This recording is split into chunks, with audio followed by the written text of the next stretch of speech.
How many of you, when you were a little kid, were told this story when you lost a tooth? That if you would take that tooth and put it under your pillow, that during the night while you were asleep, the tooth fairy would come and it would take your tooth and leave money. So you got some money from the tooth fairy? Okay. Now, let me ask you a follow-up question. How long did that go on until you suspected something was amiss? But really, you didn't care if anything was amiss because the money was still good. You know, I don't care whether it's a fairy or my parents or somebody else. Just keep bringing the loot, you know. Well, then I suppose somewhere along the line, maybe you were told that when Christmas came, it was a special time because Santa went around, you know, in his sleigh drawn by reindeer, and he stopped on your roof and he came down your chimney and he filled up your stockings and left presents. Of course, it was tough to interpret that if there was no chimney in the house that you lived in. And then after a while you began to put two and two together. If you were like me, you got in the fireplace and looked up in that chimney and you saw that kind of damper there and you wondered, how can a man that fat squeeze down that hole? But nonetheless, the presents were still good. Just keep the loot coming in, you know, regardless of who brings it. Well, I'm sure we could go on and on and on, that in our childhood, we were told many things that really, when you get right down to it, were a deception. But we wink, we smile, children outgrow them, we move on to other things. I suppose you could have an ethical debate that would go on forever about telling kids, you know, little such fantasies. But then when you grow up, and the deceptions continue to come, and the deceptions have far more lasting consequences of a negative nature, then that's not so good, is it? And we can look around the world in which we live and we can see all kinds of deceptions that are foisted on people, be they the religious kind, the political kind, or things that the quacks love to sell you about your health that don't ever pan out, and they take your money, and, you know, to say nothing of used car salesmen and a few other people we could throw into the equation. And so, deceptions. We're going to get back to Matthew 24 today. We've got 4 parts, I've only given 2. And we're going to start out talking again about deceptions. But I would like to do a little bit of just a quick summary of where we've come and what we're trying to do in this sermon. And Nancy, if you can help me out there. You've seen those 4 words, and I'm going to wear you out with those 4 words, because just as a matter of review, those 4 words give the way that biblical scholars have looked upon Matthew chapter 24 and other sections of prophecy in the Bible. Some look at it from a historical perspective, meaning that prophecy is to be taken from the first coming of Christ to the second, and it's just kind of an unfolding over history, and don't get bogged down too far with the details. And the preterist, of course, just simply means a verb tense, a past completed action, that the vast majority of prophecy, Matthew 24 included, has all been past. It's been fulfilled. It's over. It's a done deed. Not much in the way of a future. Whereas the futurist, no, he says, maybe some historical things, but it's pretty much all in the future surrounding the second coming of Jesus. And the spiritual guy, he says, I don't care. It's got lessons we can learn. I ain't going to get down into this, whether it's then, now, whatever. And the main thing is the lessons it teaches us.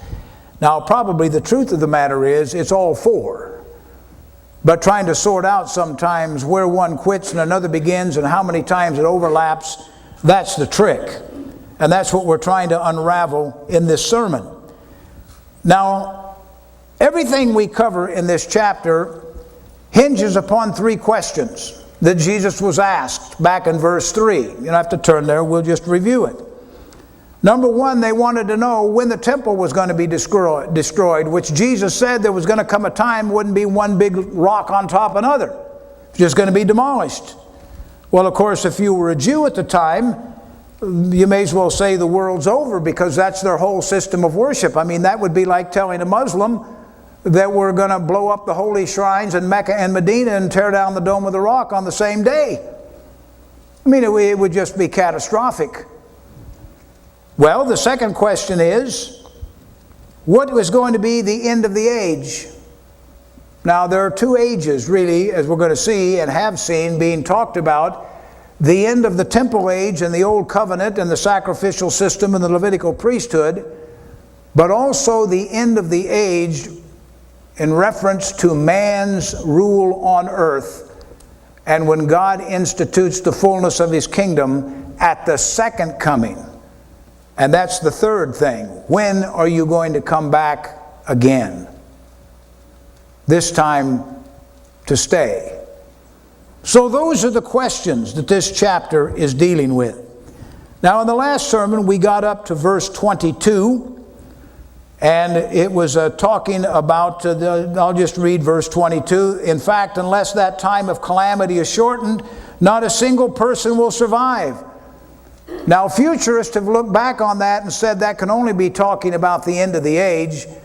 But no, when you go back and read Josephus and other historians, it was absolutely a true fact about the Jews who lived in Jerusalem when the temple was destroyed in 70 AD, that if there hadn't have been some interventions, the Romans would have wiped the Jews from the face of the earth, and just about did as it was.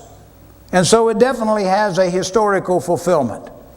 All right, so when all this tragedy takes place, he's telling his disciples and the early disciples, and the followers, he says, when all this takes place, verse 23, then, at that time, when all this destruction in Jerusalem is going on, if anyone tells you, look, here is the Messiah, or there he is, don't believe it. Verse 24, for false messiahs and false prophets will rise up and perform great signs and wonders so as to deceive, if possible, even God's chosen ones. See, I have warned you about this ahead of time. Now, I want to give you the way the disciples would have looked at this. Because today in the 20th century, when we think about a false disciple or a false Messiah, we think only in a religious sense. That somebody's going to tell you a wrong interpretation of the Bible or a wrong interpretation of Jesus, or they're going to get you off on some heretical trek. But to the Jews, a false Messiah was someone who was going to overthrow the Roman Empire and set up the Jewish dominance again. That was their term. This was violent. It involved armies. It involved war. It involved the overthrow of the powers that be and the restoration of the Jewish nation as the top dog. Now, when you go back in history, you will find many references in Josephus and other historians about all kinds of false messiahs that rose up between the time Christ gave this prophecy and Jerusalem fell. And the Romans were forever chasing out some would-be bandit who had gathered a following and was trying to plot insurrection against the Roman Empire. This was ongoing. Jesus said, don't fall for any of that. And you even find, of course, references to it in the New Testament, where you might remember a fellow by the name of Simon the sorcerer. There was another gentleman named by the name of Bar-Jesus. And there were several instances. Even the last kind of letter we have in 1 John, he is warning about people coming purporting to be the Christ that would deceive you. We call it Antichrist, or the spirit of deception that has gone out over the whole world. And so this was a real thing that Jesus' disciples had to worry about at that particular time. It was a historical event, if you please. And Jesus told them, look, I'm telling you ahead of time, this is what you're going to have to put up with, and you're going to be fighting this off continuously. Well, in a sense, I'm sure the spiritualist would love this, is that nothing has ever changed down through history. You could do a study of 2,000 years of church history, and the church was always dealing with some new heresy. Never stopped. all down through time. And today, you and I look around and you can look at the variety of people purporting to represent Christ, and having been there and done a little of that ourselves, nothing has changed. And it just continues to go on. All right, now, let's pick it up in verse 26. Because we're going to read 3 verses here. And just again, a warning to the disciples. He said in verse 26, if someone tells you, now again, this is in the setting before the fall of Jerusalem, during that time of trouble that he told them was going to come. If someone tells you, look, the Messiah is out in the desert, don't bother to go and look. Or look, he's hiding here, don't believe it. For as the lightning flashes in the east, shines to the west, so it will be when the Son of Man comes. In other words, when I return, and remember that was one of the questions he was asked to address. It isn't going to be in a corner. And you're not going to have to listen to kind of keep your ear to the rumor mill. Did he come back? Did he come back? You think Jesus is back yet? Did he return as Messiah, King of Kings and Lord of Lords? Does anybody know? You heard a good rumor these days? Don't fall for that kind of stuff. Because he said, my coming, when it finally does come, will be as obvious to everybody on planet Earth as when you're having a lightning show. When there's just lightning bolts popping all over the place. Everybody will see it. And he says, he gives them another analogy. Just as the gathering of vultures shows there's a carcass nearby, so these signs indicate the end is near. Now, we want to be careful with verse 28, because he does use an analogy about a vulture circling in the air above a dead carcass, and that indicates there's, what's good you're going to find down there. Well, so in the same way, I'm coming back for you. You're going to be as connected to me as a carcass is to a vulture. But he said, so these signs indicate the end is near. Now, what end is near? Because what he's doing now, he is going back to all the discussion up to this point, and he's kind of giving them a recap.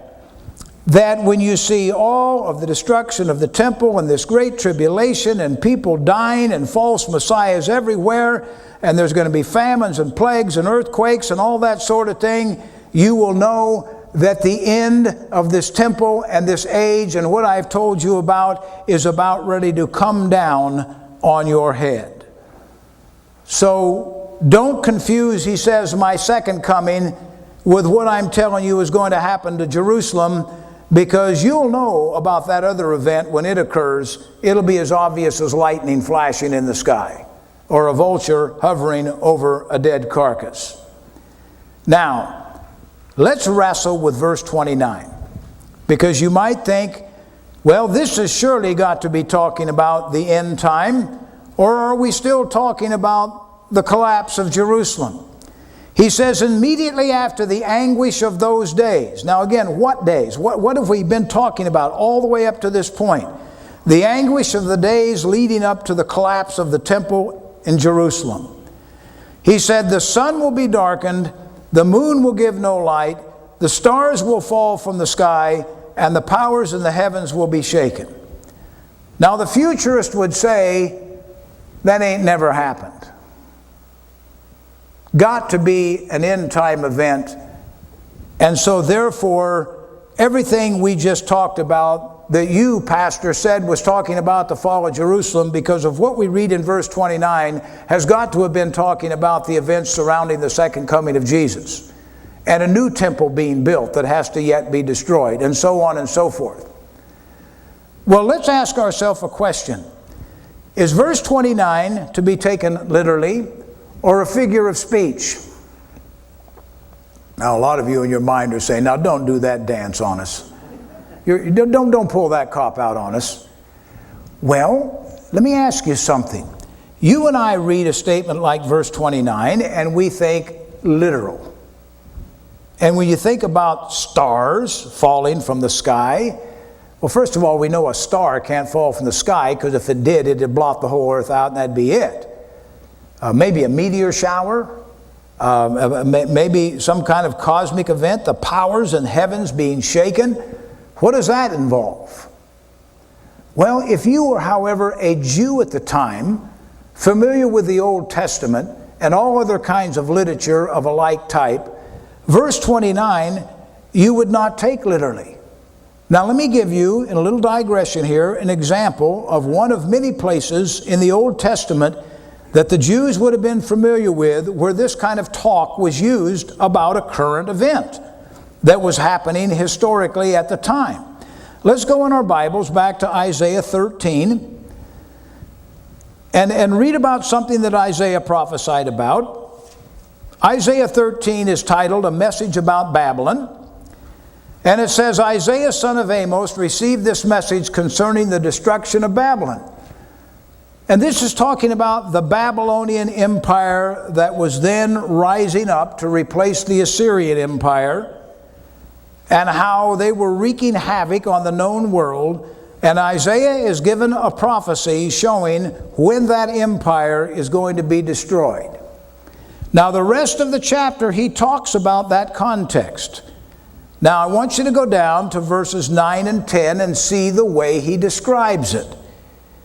For see, the day of the Lord is coming. Wait a minute, the day of what coming? This isn't talking the second coming. In context, it's talking about Lord's wrath on Babylon.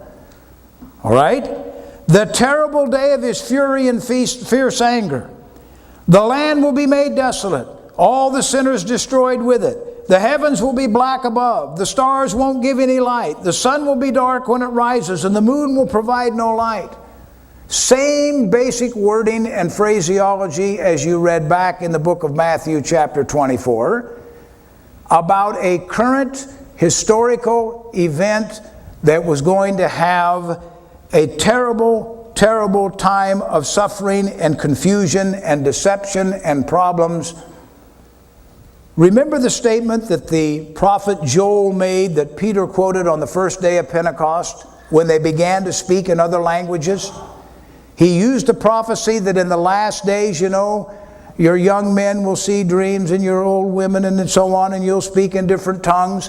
If you went back to the prophet Joel where that comes from, you would also see this same language about the sun, giving no light, and the moon and the stars falling and all the rest.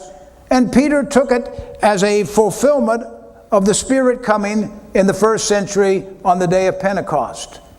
Not as the literal falling apart of the whole thing when the world ends, quote unquote. This was figurative language that was used continually during that time. So when we make the statement that verse 29 is not necessarily talking about the utter end of heaven and earth, it's simply language of the day that describes a cataclysmic event that is soon to come, a time of God's judgment. And in context, it fits.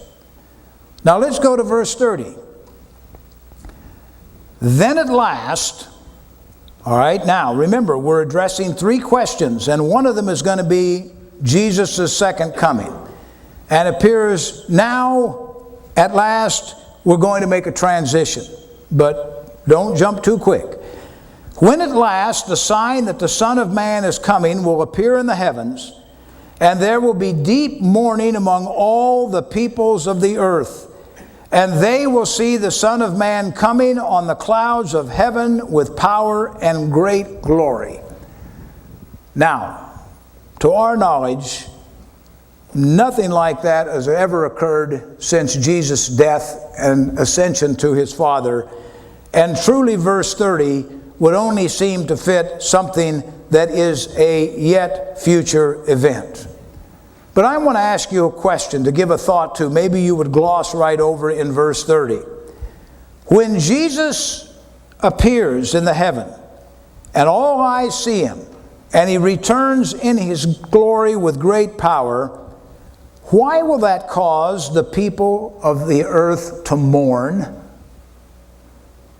Mourning is something you do when you have loss and sadness, that you don't want to see something happen somebody died, or your house burned down, and you went into a state of mourning, why will the nations of the world mourn about the second coming of Jesus?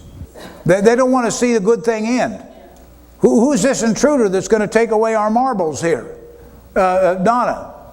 Oh, a few that know they're rotten scoundrels and they're about ready to be caught up with and judged. Good thought. Joanne, you were going to... Yeah, doom and judgment is coming. The boss has returned.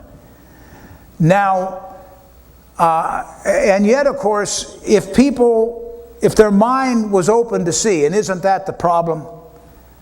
The reason Jesus' coming is not going to be welcomed is because, unfortunately, they've been living in a world that has been ruled by the god of this world, the devil, who has deceived them lest they see the glorious truth of the gospel. And so when Jesus returns, this is not going to be welcome news to many people because of everything they have been told. I mean, I don't know, for example, what a Muslim will do when this one that, even though they believed he was a prophet, they certainly didn't believe he was God come in the flesh. This might present some interesting dilemmas for them and a whole bunch of other religions. And the Jews probably are going to scratch their head. You mean that one we hung on a cross that we didn't believe was God come in the flesh? And of course, to the atheist, do you mean there actually was a creator all along that I should have been worshiping? John? That could be a thing. It's an invader from... I mean, we've been programmed with a lot of alien movies, have we not? You know, I mean, you can go back into the 50s with the War of the Worlds and a bunch of these other things. Somebody's always coming to invade planet Earth. So why is this now any different? Charlie? Yeah, it says back in Revelation about Satan being the deceiver, and about, masquerading as an angel of light and all the rest. All right, so we have these things about the second coming. It's going to be a time of mourning. But now let's go to verse 31, because it kind of hinges right along with it. And he, referring again to the Son of Man, coming with power and great glory, will send out his angels with a mighty blast of a trumpet. They will gather his chosen ones from all over the world, from the furthest ends of the earth and heaven. Now, I don't know of any fulfillment of that historically. Obviously, you're talking about the third question, when are you coming? What are the circumstances around that coming? Well, we've got angels and a blast of a trumpet, and being seen like lightning from horizon to horizon. You come in great power and great glory. The nations don't particularly care for this. Okay, so you want to know what my second coming will look like? Okay, that's what my second coming will look like. All right. Now there's something I'd like to mention, though, about verse 31. This is not a secret rapture. Okay? This is not a secret rapture. There are not two comings of the Lord in the New Testament. He doesn't come once for his saints and then take you back to heaven and then come back again after either 3.5 or 7 years and do it again. That's not what is there. This whole rapture theory, quite frankly, did not get any traction until about the 1830s or 40s or 50s, and this whole dispensationalist thing that John Nelson Darby introduced and a few others of his followers. Our founder, Herbert Armstrong, didn't buy into the rapture part. We had our own way of looking at going to a place of safety and so on and so forth.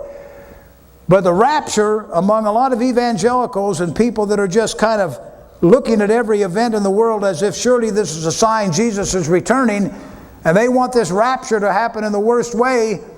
And you've seen bumper stickers, I'm not responsible for this car when the rapture comes, because of course if he's going to be raptured away and driving it and it crashes and kills somebody, don't blame me. Okay, so we have all these things that go with the rapture. No, he comes, he gathers his elect, his feet stand on the Mount of Olives, he sets up his rule, and we go from there. There is no come and go and come and go. All right. Now, I love to preach any sermon that mentions a fig tree. Okay, a fig tree. So we got to get the fig tree in here.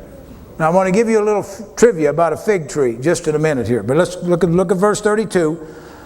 Now, learn a lesson from the fig tree.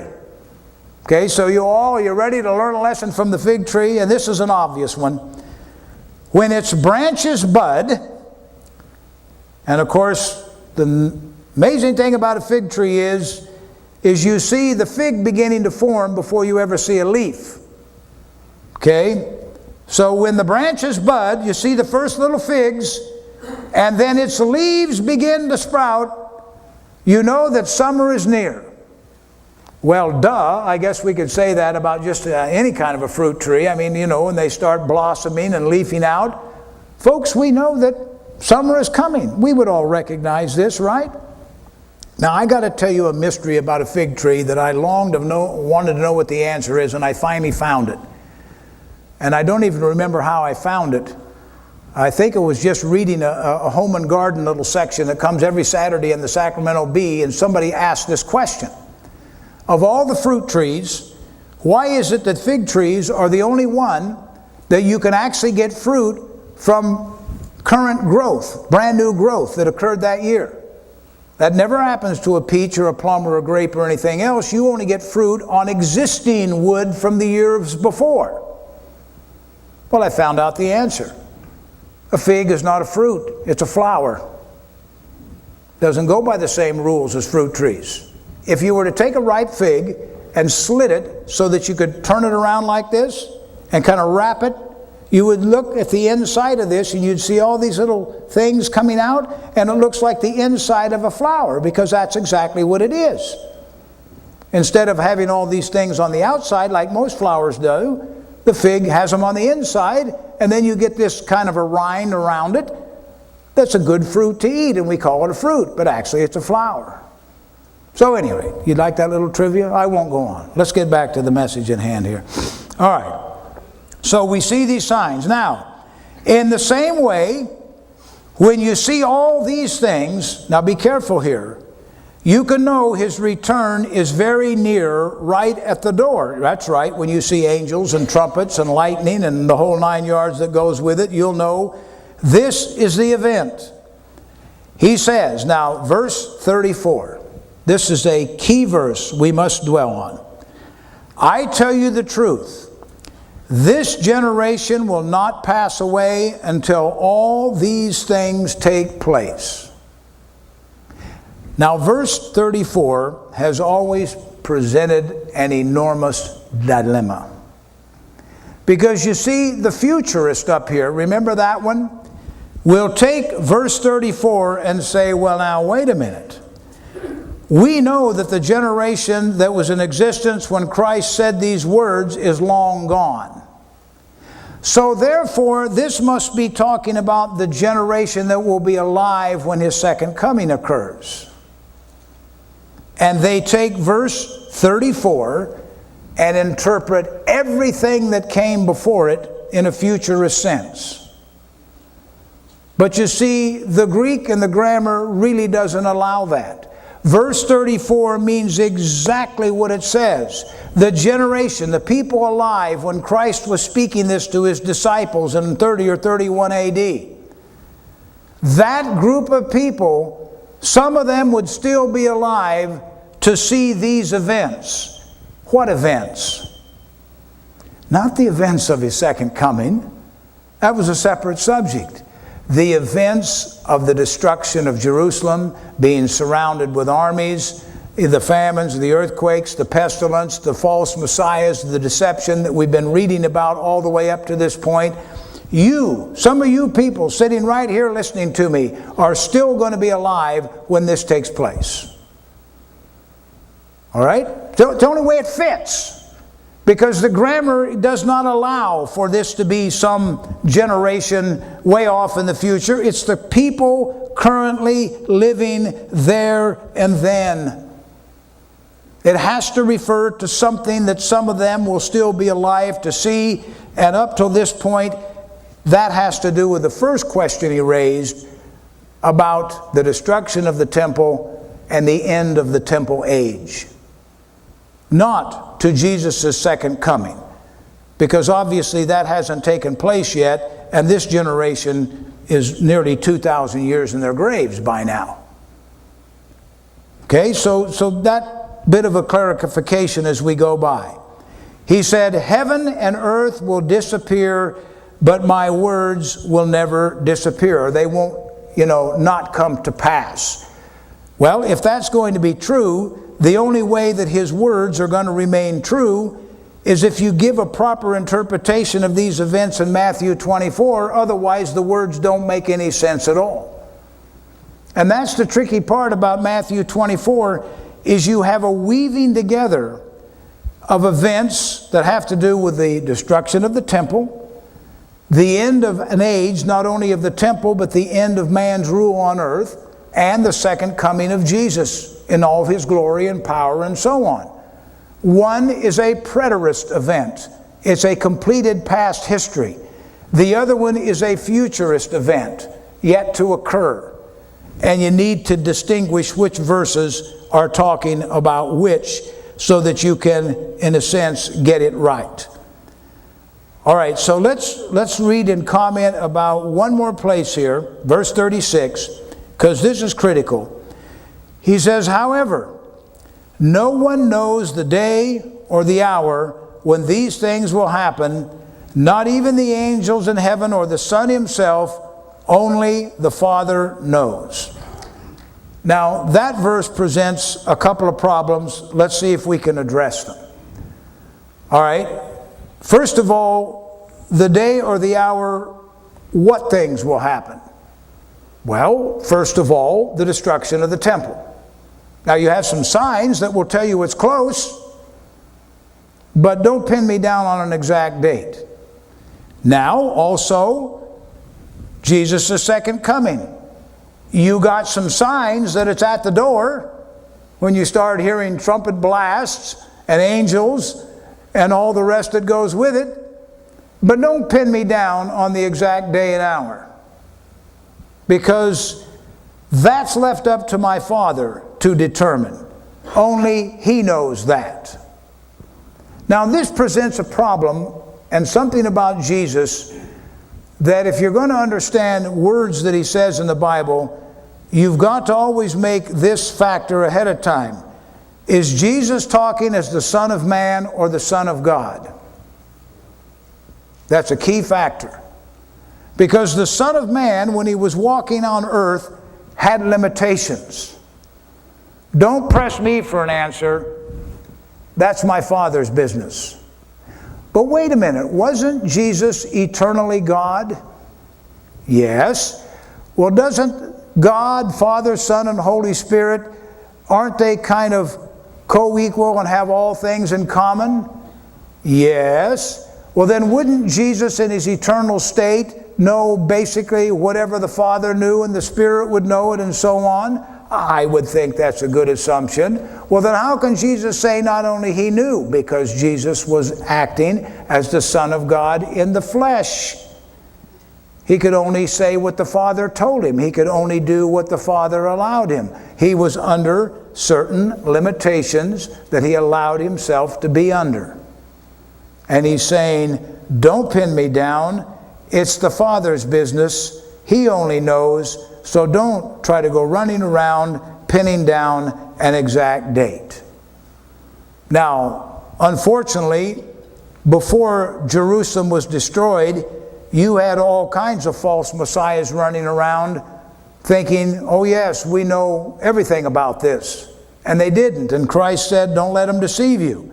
And unfortunately, before His second coming, whenever that will occur, you've got more individuals that keep running around saying, we've got the formula figured out. Fact is, I ran into an individual not long ago who said he had it. He had a chart. It was on a Word spreadsheet. Wanted to know, do you want me to send you this? I said, yes, I'd really like to see your spreadsheet laying out the whole thing, all the end time events right down to the second coming. Could you do that? Said he would. Must have had second thoughts. I haven't seen it yet. I hope he will. I think I'll try to get a hold of him and remind him, hey, where's my chart? I like charts.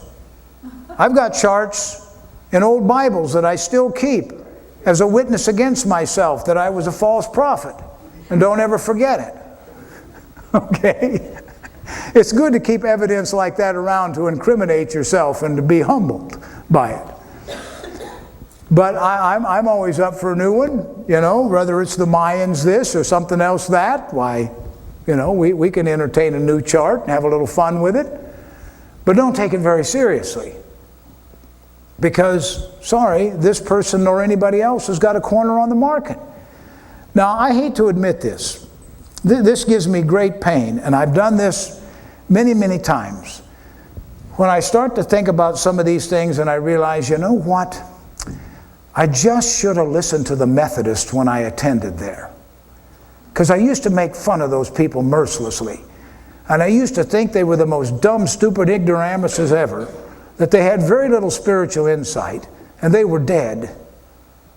But at least they had the common sense to raise the white flag and to know when they didn't have an answer and tell you so. Do you know the way it was preached when I was a Methodist as a kid? Was that the second coming of Jesus could happen at any time. So you ought to be prepared each day.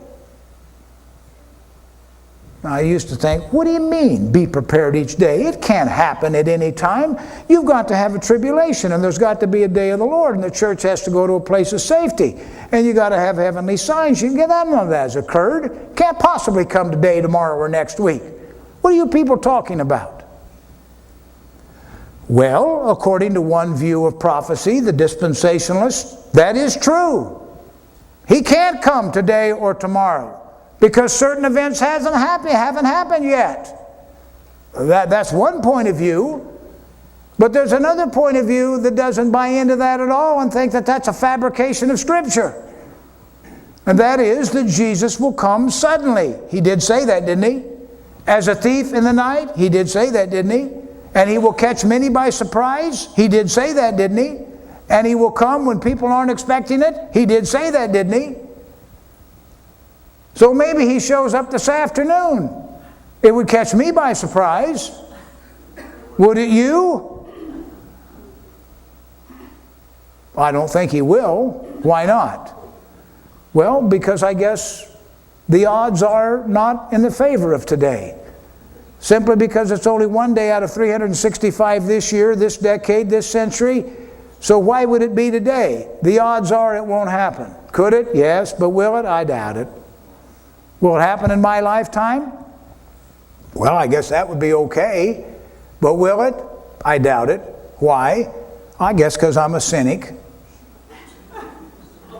And everybody else has been predicting it for 2,000 years and it didn't happen during their lifetime.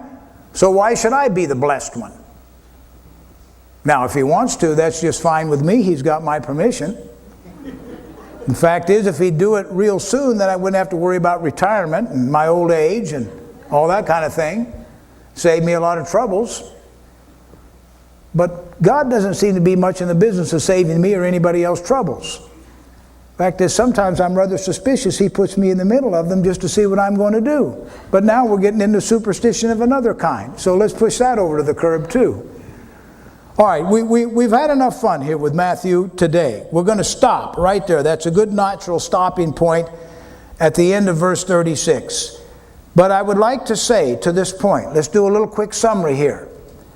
Most of what we have read, with the exception of a couple of verses, all the way up through verse 36, is preterist.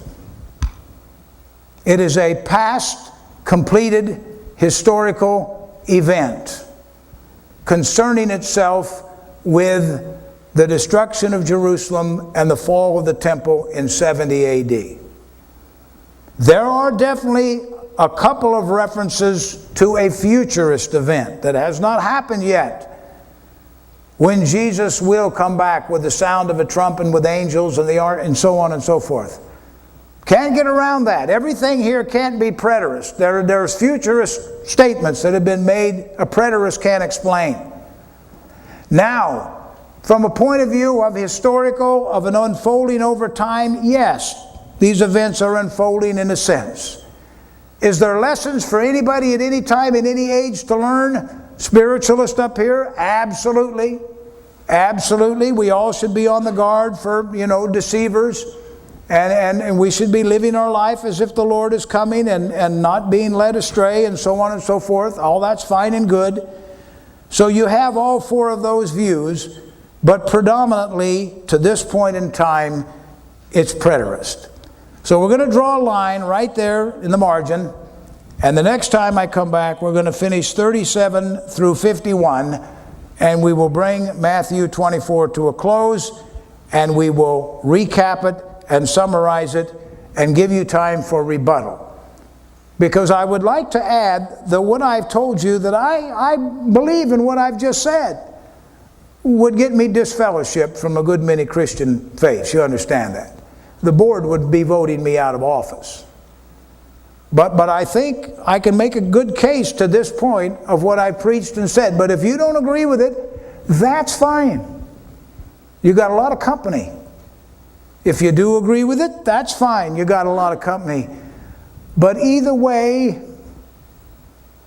I was going to say, God will probably do something different anyway. So, can I end by saying, your opinion is just as worthless as mine. But it did tell us to study the Scripture and to try to discern, the right from the wrong. And that's what we're trying to do with the tools we've got. And to this point in time, that's the best I can do for you. But we'll finish it off the next time and see if we can tie it all up and maybe put a nice little bow on top of it. All right, let's close with prayer. Our gracious God, we thank you for your revelation, even though I certainly would be the first to admit sometimes it's difficult to understand exactly where a past event leaves off and where a future one is indicated. But this we know, that you reign supreme. You have a plan, you have a purpose, you will bring it to pass. It will be to your glory and honor, and it's all about you anyway.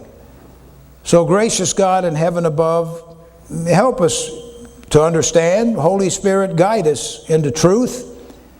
But help us to realize that the nuances of prophecy are not the main and the plain things of the Bible. The main and the plain things are that you sent your Son to die for us. He was resurrected that we might live, and that through him we can share eternity with you. And that's the main thing. So we praise you, and thank you, and honor you. Ask your blessing on the coming week. Protect us and bring us back another day to worship together, to honor you. And we thank you for all you do in Christ's holy and righteous name. Amen.